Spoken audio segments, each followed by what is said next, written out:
Salut, bienvenue à tous. Désolée pour mon absence en ce qui concerne les épisodes de la série Madame Monsieur saison 3. Je m'étais promis de faire un récapitulatif après chaque épisode. Mais bon, certaines contraintes ne m'ont pas permis de le faire. Qu'à cela ne tienne, je suis de retour. On va continuer où la série en est à ce moment. Et on se promet de tout faire pour qu'on y aille jusqu'à la fin. On croise les doigts. Du coup, si vous n'êtes pas encore abonné, je vous prie de cliquer sur le bouton s'abonner et d'activer la cloche de notification pour ne plus rater aucune des prochaines vidéos. Donc voilà Paul qui débarque chez Kim et prend l'enfant.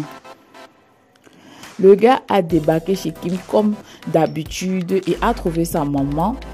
Comme celle-ci sait bien que c'est un ex-criminel, elle n'a pas voulu donner l'enfant, mais elle ne pouvait pas faire le poids face à lui. Imaginez un peu Paul. Donc, le gars a pris l'enfant, il est parti avec. Kim, de retour de la maison, constate qu'il n'y a pas l'enfant et sa mère en pleurs. Elle pose la question de savoir qu'est-ce qui ne va pas. Et sa mère lui annonce la nouvelle comme quoi Paul est venu, il a pris l'enfant, il est parti avec. Kim est dans tous ses états, elle pleure et prie tous les dieux que rien n'arrive à son fils. Donc comme ça, elle court voir passer pour essayer de trouver une solution avec elle, vu qu'elle n'a ni le contact de Paul, ni le contact de Kinji. Et pendant qu'elle y est, voilà Paul qui l'appelle. Elle lui donne rendez-vous dans un snack de la place. Sans plus tarder, elle se lève et se dirige vers là-bas. Mais une fois sur place, elle se rend compte qu'il n'y a ni Paul ni l'enfant. Elle essaye de rappeler avec le numéro que Paul l'appelait, mais la ligne est bloquée. Le numéro ne passe plus. Et Paul de son côté est en train de dire, donc tu penses que je suis bête pour débarquer avec l'enfant comme ça. Tu vas sauf qu'aller chercher ton mari pour qu'il vienne récupérer l'enfant. Donc Kim est dans tous ses états. De l'autre côté, Kinji tient tête à Paul en lui disant qu'elle ne veut plus être dans ses combines, elle ne veut plus faire du mal, elle ne veut non plus que Paul fasse encore du mal à sa famille, que c'est à cause de Paul qu'elle est partie en prison. Elle regrette tous les actes qu'elle a posés pour Paul et elle ne veut plus que cela se répète. Souvenez-vous qu'elle a demandé les excuses à Kim au début. Donc peut-être elle est sur la voie du changement, elle a vraiment changé. Et pendant ce temps, elle fait une remarque à Paul en disant que mais quand elle regarde l'enfant, elle ne voit aucun trait de ressemblance. Que est-ce que Paul est vraiment sûr que l'enfant, ce qu'il est en train de dire que c'est son enfant là, est vraiment son enfant? Donc il y a un gros point d'interrogation sur la question. Vous connaissez déjà mon avis parce que pour moi, je pense que ce gars avait falsifié le test et que l'enfant là est bel et bien l'enfant de Austin et Kim. Bill, de retour des résultats du test d'ADN, est tout en pleurs chez sa mère. Le gars pleure, il est inconsolable parce qu'il s'est rendu compte que finalement, l'enfant de Anna n'est pas son enfant. Donc, il était en train de pleurer chez sa mère et voilà, son père en train de traiter Anna de tous les noms d'oiseaux. Anna est méchante, Anna est montée, Anna est descendue. Il y a donc eu un petit regroupement de famille pour essayer de trouver une solution. Et alors, on propose à M. Bagake, mais si l'enfant n'est pas débile, ça veut dire que l'enfant est de toi. Vu que toi-même, tu nous as dit cela, que tu es sorti avec Anna. Le gars tourne en rond, il ne dit rien, il les guette seulement avec le coin de l'œil. Et voilà, Alice qui lui dit que, bon, pour être sûr de cette histoire, une fois pour toutes, c'est mieux que toi-même tu ailles faire un test d'ADN. Comme ça, on quitte l'affaire si une fois pour toutes, M. Bagake, comme d'habitude, cherche les raisons pour détourner Et puis, non. Les gars ont insisté et au final, ils l'ont convaincu.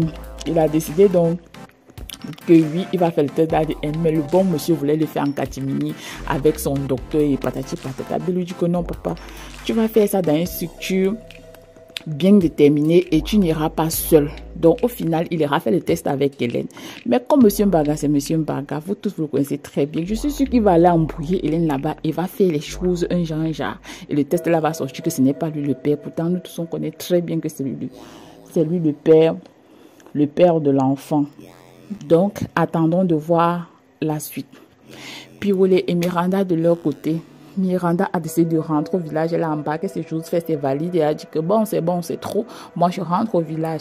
Et au moment de partir, Pirolet l'a stoppé et dit que non, il prend ses bagages, que non, je ne peux pas partir comme ça. Je suis désolée pour ce que je t'ai fait. C'est vrai, je ne t'aime pas, mais laisse-moi un peu de temps. Je vais réfléchir pour trouver une solution à ton problème. Mais une chose est sûre, Pirolet ne peut pas la laisser rester encore dans la maison. Peut-être il va aller chercher un appartement loué, un endroit où elle va vivre là-bas, le temps qu'il met ses investigations, mais encore chez lui là, moi je suis pas trop sûre. Entre-temps, son collègue Ekwala et Priska, comme parce qu'ils les avait attrapés dernièrement, elle les a mis à la porte.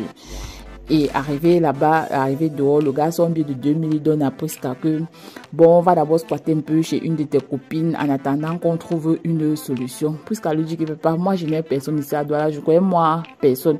La seule place où je peux me rendre là maintenant, c'est dans mon village à Bazou. Le gars sur un pied de 5000, comme pour dire que bon, je pense que ça là peut te permettre d'arriver au village. Et je dis que non, moi je dis que je connaissais personne et j'ai nulle part où aller. Et en plus, moi je ne veux pas rentrer au village. Moi, je veux vivre à Douala. Comme le gars lui a dit que non, il n'a même pas l'intention de l'amener chez elle parce que le gars lui a dit que il vivait encore avec ses parents, ses frères et ses soeurs. Donc, si les gars il l'amène là-bas, les gars se rendent compte qu'il a envie de l'amener en Europe. Peut-être ils ne seront pas trop d'accord. Il y aura les problèmes. Donc, du coup, on attend de voir la solution que bon monsieur Ekwala va trouver pour sa dulcinée Priska. Entre-temps, voilà le copain de Béa qui débarque chez Sophie pour dire que rembourse-moi mes 4 millions. Est-ce que Béa a encore l'argent? Béa n'a pas l'argent. Et à son arrivée, il y avait une fois pas le corps et Sophie là. Du coup, les gars se sont embrouillés, discutés, patati patata, tout. Pas le corps ont décidé que bon, on va faire un arrangement à l'amiable parce qu'à l'heure, on n'a pas 4 millions à te donner. Donc, comme tu sortais avec ma fille et que vous faites des choses ensemble là, les 4 millions là, tu vas prendre ça comme une avance de dos. Tu vas ajouter 2 millions sur ça, ça va faire 6 millions et tu pars avec ma fille. Sa fille dit que papa, est-ce que moi je suis marchandise pour que tu me vendes comme ça et que tu n'es plus marchandise? Et remets-lui alors ses 4 millions. Et le gars lui-même de son côté n'est même pas chaud d'épouser Béatrice. Donc du coup, l'affaire des 4 millions et de la dot là, au final, il n'a vraiment donné ni technique que les gars se sont encore embrouillés et pour finir, le gars est parti. Sophie a dit que c'est bien fait pour toi. Moi, je t'ai expliqué si fatigué que non, tu n'étais pas prête à te lancer personnellement des affaires, que tu maîtrises la situation. Donc, elle n'a même pas l'intention d'aider sa petite soeur. Le père a décidé que... Le père lui demande que, bon, tiens, pourquoi depuis là, tu ne me fais même pas les enfants? Elle dit que non, elle va faire les enfants seulement quand elle sera mariée. Son père a décidé que tu vas rentrer au village et Sophie est d'accord que tu vas devoir aller taper un bon moment là-bas, bien réfléchir, ça va un peu laver un peu ta cervelle là. Donc, on va sortir de cet épisode avec le pauvre Bill qui a débarqué chez Sophie tout en pleurs. Il n'arrive même pas à parler, il ne fait que pleurer. Sophie demande, mais qu'est-ce qu'il ne veut pas, Bill? Dis-moi, c'est quoi le problème? Le gars n'arrive pas à parler tellement il en pleure. Et Sophie lui dit que si tu ne me dis pas, je ne pourrais pas t'aider. Donc, il faut que tu me dises un truc. Bah, dis donc, l'enfant qu'il avait en année pas son enfant. Et Sophie est dépassée. Donc, comme ça, l'enfant n'est pas ton enfant. Elle connaissait ça et malgré tout, elle a tout fait pour qu'on se sépare. On peut être méchante comme ça, là. Il ne fait que pleurer. Oh, Sophie, tu sais que toi, tu as toujours été là pour moi. C'est toi qui avais tous les mots pour me consoler. Il arrête un peu sa main, un genre. Sophie retire sa main doucement, le guitare avec le coin de lui comme ça. Que pardon, papa, ne m'amène pas les enfants. C'est vrai que tu es dans les problèmes, mais laisse-moi un peu. Le gars ne fait que pleurer. Sophie dit que ouais, calme-toi.